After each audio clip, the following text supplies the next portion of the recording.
Head and neck cancers are cancers that start in the tissues and organs of the neck. They include various types of cancer.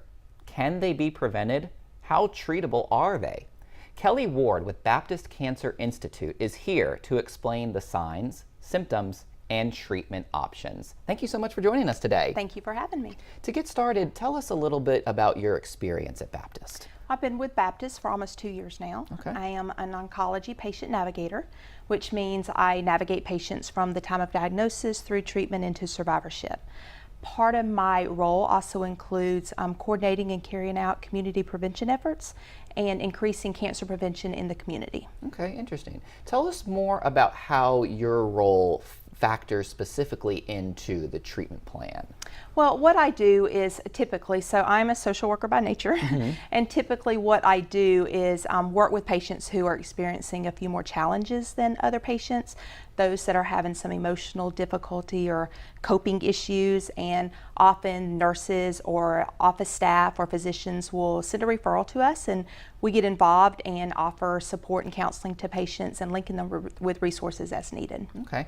Now, who can potentially be affected by head and neck cancer? Head and neck cancers are more commonly diagnosed in people over the age of 50. They're also more prevalent in men than women. Last year, researchers actually estimated that more than 63,000 people would be diagnosed with head and neck cancer last year. Wow, that's interesting. It's not a cancer that maybe we typically hear about as much as, you know, breast cancer or other types of cancer. Right. So I imagine that there's a lot of people who are curious, what are even the symptoms associated with it? Well, some symptoms can include lumps or sores that won't go away, sore throat that won't heal or just doesn't dissolve. Can also include ringing of the ears or ear pain, unusual mouth bleeding or mouth pain. Can also include difficulty swallowing, trouble breathing, trouble speaking. I think I mentioned headaches, numbness or swelling in the face, and infections that don't go away with treatment. Okay. Are there any lifestyle changes that may happen? Any symptoms that affect those activities of daily living? Well, there's lifestyle factors that actually contribute to head and neck cancers, and those include alcohol and tobacco use. It also includes prolonged sun exposure that most people don't realize. Poor dental hygiene and GERD. Also, people that have ever been diagnosed with HPV or EBV are at increased risk, as are people with occupational exposures such as wood dust or asbestos or synthetic fibers. Oh, really? I didn't realize that. Yes. So for people who are either experiencing these symptoms or fit into those lifestyle factors you were mentioning, I mean, what do they do? Where do they go for a resource? Well, if they realize that they are at increased risk or even starting to develop symptoms, they certainly should call their primary care physician or even an ear, nose, and throat specialist. When they call, they need to specifically request a head and neck cancer screening, and then what is really important is while they're at the appointment is that they openly discuss with their provider their risk factors and what their concerns are. Okay, now how should someone schedule an appointment with their doctor? Should they voice those concerns right off the bat? How does that go? Well, typically they just need to call their doctor and just say, I'd like an appointment, I have some concerns, I would like a head and neck cancer screening, and usually the office will take it from there. Tell us about that screening. What does that look like? Well, head and neck cancer screening, actually Baptist is having one coming up very soon. And it is a simple, quick, non-invasive procedure in which a physician will look at the nose, the mouth, the throat. They'll feel for lumps in the neck. If they come across any abnormalities or have any concerns, they'll recommend an extensive examination with an ear, nose, and throat specialist of the person's choice. And this screening is actually being held at Baptist on April 26th. It is going to be in Tower 3, Suite 239 from 1:30 to 4:30. And anybody interested in the screening should contact 469-7500 and schedule an appointment. It's probably good even for those who are in that age group you mentioned and aren't necessarily experiencing symptoms to still come, right? Correct. Prevention's always the key. Absolutely. Always. Take us, expound a little bit more, if you don't mind, on that journey from, you know, suspicion to diagnosis to treatment plan to you know, the ultimate conclusion. Take us through that. Sure. So often once a patient comes in for a screening and there is an abnormality or there's a concern, they'll start getting more tests. They'll have, you know, a CT scan maybe, just different types of procedures that help to officially diagnose a cancer. And then from that point, they're referred it could be many different things. It depends on the stage and the level of the cancer, whether they get surgery or any sort of chemotherapy or radiation therapy. There's several different factors that are involved in making those decisions, and the physicians work together. The ear, nose, and throat specialists work together with the medical oncologist as well as radiation oncologist to make those decisions and recommendations to the patients. Okay. Someone hears cancer, and no matter what type of cancer it is, I mean, that's got to be one of the scariest words you can ever hear. What type of support and resources does Baptist offer beyond just, the purely medical, obviously? Yes, absolutely. So a cancer diagnosis is overwhelming. It's overwhelming to the patient, it's overwhelming to their family members. And oftentimes patients and family members express concerns with practical issues, such as transportation needs, insurance needs. They also are battling with fear, anxiety, and depression. So the Cancer Support Services Department is actually a department at Baptist Cancer Institute, and we have oncology social workers that work one-on-one with patients and or family members to address those concerns. We offer emotional support and counseling. We also have patient and family support groups that meet twice per month. We have an educational resource library that's accessible to all patients and family members.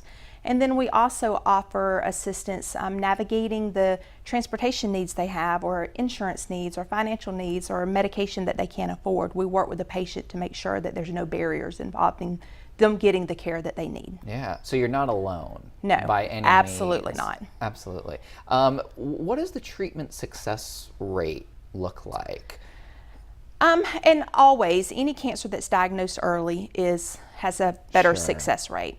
So I'm not confident in what the statistics are with that, but the earlier detection and treatment, the better the odds and the better the outcome. Okay. And I'm curious what you, as a social worker, what do you recommend for the individual? They just got that cancer diagnosis. I mean, I imagine it would be easy to just sort of fall into sort of an emotional or mental depression. How do they keep their spirits up and keep fighting? Absolutely. And we come across patients experience their reactions are different across the board. You have some people that are coming out fighting tooth and nail, and then you have some that are just shocked and don't know where to go from here. So the thing is to just breathe, to breathe, to take it all in, to listen to your physician, to bring a family member or somebody you trust and listen to, that can come with you to your appointments, that will be another ear hearing what the doctor says, because oftentimes when you're in the exam room, you hear cancer and that's it. You hear nothing else. So having that extra person there that can take it all in for you and help process it later, and then have somebody that will help you make the decisions about treatment and where to go from there. Yeah. We're going to talk in our next segment a little bit about caregivers, but I know at Council on Aging, I mean, caregiver burnout is such a challenge, and it's oftentimes equally taxing in different ways for the caregiver as it is for the patient. What advice do you have for that caregiver? And we see just as many caregivers as we do patients, honestly, that come in for support. And a lot of times, it's funny listening to the patients talk and listening to the caregivers talk. They are experiencing the same things, having the same thoughts and the same concerns and the same challenges, but they're afraid to discuss it with each other. The caregiver don't want to upset the patient don't want to be a burden to the caregiver. So the biggest thing is communication, and that's what we suggest to all our patients. Talk to your loved one. Tell them how you feel. Let them know that. You have trust in them. You brought them with you for a reason, so trust that, and just communicate and to be open about everything. I think so many caregivers are hesitant to do that because they're thinking, my parent or my spouse, they're already dealing with so much, right? I don't need to burden them with my my seemingly trivial concerns. But really, those concerns aren't trivial at all. They're not trivial, and actually, the patient often welcomes it, because if you don't communicate, it can come across as you don't care, or you're not really involved in it as they think you should be. So having that communication and discussing those issues is really a benefit to both parties. Interesting, interesting. Just quickly tell us again about the upcoming cancer screening. Okay, so it's going to be April 26, 2018. It's going to be held in Tower 3, Suite 239 from 1:30 to 4:30. Anybody wishing to make an appointment can call 469-7500 and request that appointment. And it's a free service. There's not going to be any insurance billed, and there will be several ear, nose, and throat specialists there conducting the examinations. Fantastic. And like we said, if you're in that age range and Yes. you don't feel symptoms, still prevention is always key. Always key. Definitely. Always recommended. Kelly, thank you so much for coming on. I Thank you for appreciate having it. me.